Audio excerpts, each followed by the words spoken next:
The Russian prisoner of the United States, who was recently exchanged for an American woman basketball player who was in prison in Russia for drug crimes, gave an interview on television in Russia following his recent release.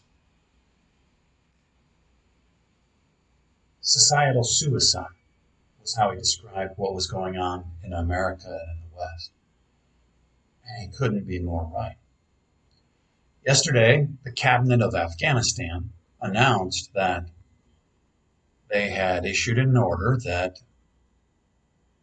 education in universities and secondary school for women would be halted at that time. Now there's an international outcry. Afghanistan's done very well in this regard, in that they may be one of the very few countries in the world that isn't taxing working men, especially young working men, who have to contribute to the survival of the family, and taking that money from them and giving it to young women to attend university, like they do in the Western countries. More than half of the medical doctors who graduate from medical school after 7 years of taxpayer funded training in the United Kingdom are female. Now, a male doctor in England will work until he's an old man and become more experienced and have better relation skills with the patients and all sorts of the results of dedicated years and decades of service. However, there's a shortage of doctors in the United Kingdom. Why is that? It's because they're wasting money taking it from males and sending young women to medical school, where they retire at a very early age. They work very few years compared to the 5 decades that a male doctor will work. They take maternity leave, they come back and they work part time, and they retire early. As a result, now they're spending the same amount of money to put each one of those, the male students and the female students, through medical school, but the payoff is incredibly less when they put women through school. Not only that, but if you steal money from working men and use it to put young women through university, those young women are now out of the marriage eligibility pool for the same men who paid for their education. Because women don't marry down. They want a man with a higher social standing than they have achieved themselves. The Western societies are running themselves financially into the ground. And a huge part of that is that they have empowered their women, something that has no benefits for the society, immense amounts of detriment and emotional trauma for children and men. The results are uncountable, but many have tried, and the results of their studies are very telling in our extreme. One of the biggest ones is the birth rate. All Western countries are rapidly dying. Even Russia, which has turned from its atheist Soviet days to a more religious focused element to their culture, they are almost irrecoverably declining in population. There's a saying that the future belongs to those who show up. None of the Western countries is showing up. Western Europe, the United States, and Canada, they're rapidly dying.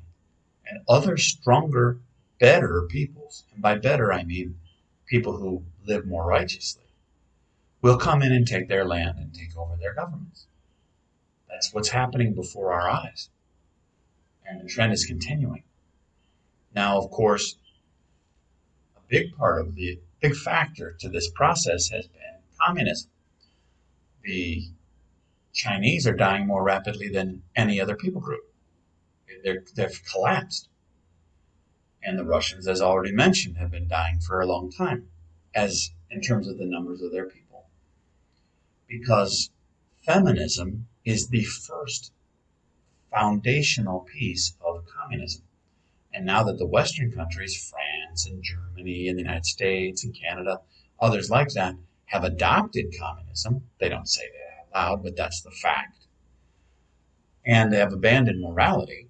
And morality is just obedience to the Torah, the commandments of Yahweh, the creator of the heavens and the earth.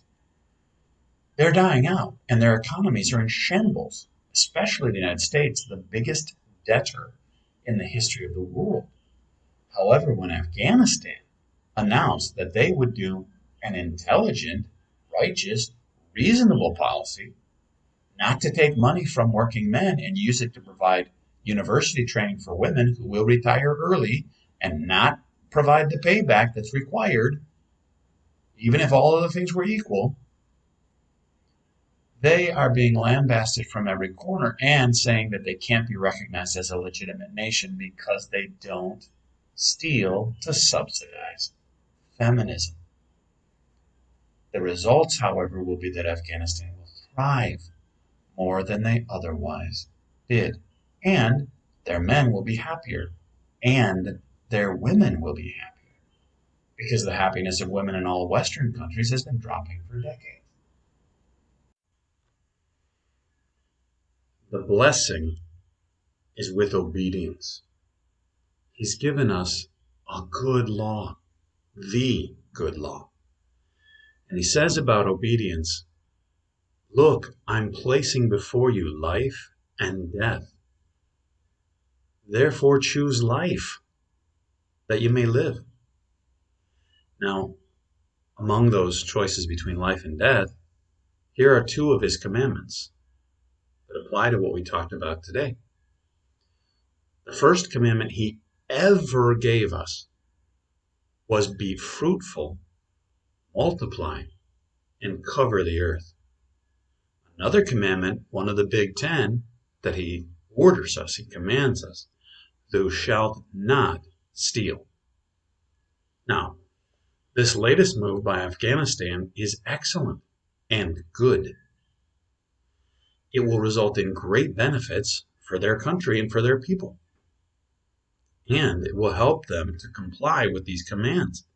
Be fruitful and multiply and cover the earth.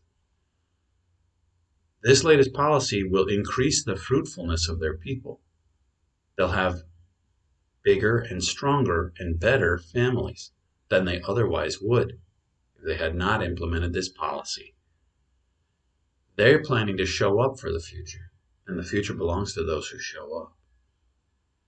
And they're not stealing from the working people in order to give it to these girls who want to go to university or to secondary education. In Afghanistan today, less than 10% of the population finishes secondary education. By the way, there's a reason they call it secondary, because all you need is primary.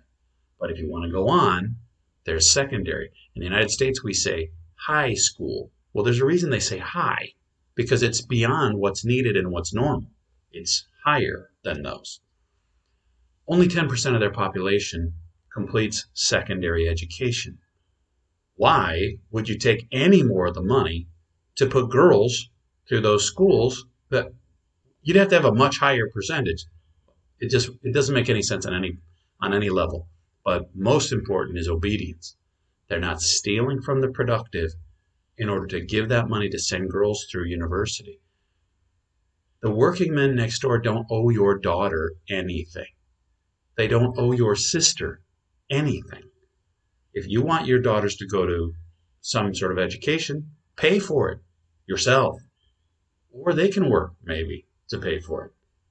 But Afghanistan's not stealing from the working man and the businessman in order to waste resources when they have very few people already completing secondary school. It's much more important, drastically more important, and much more valuable that they send their boys to school and their young men. What's going to increase and become stronger? The families, the houses of the people of that nation.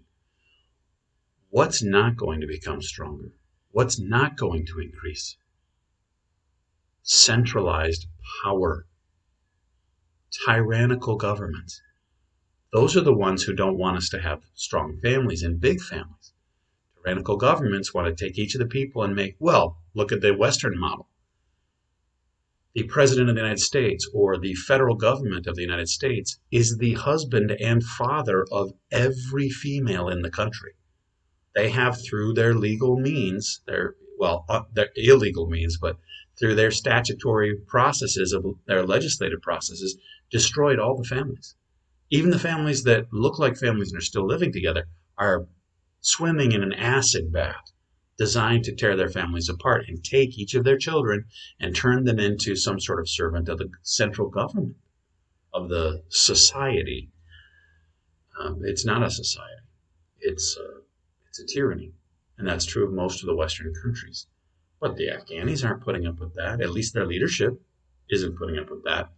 So who's going to prosper and succeed from these changes? Families. Who's going to be less able to increase and prosper? Central tyrants. That's the best sort of system we could ask for. The conclusion of the entire matter, let us hear.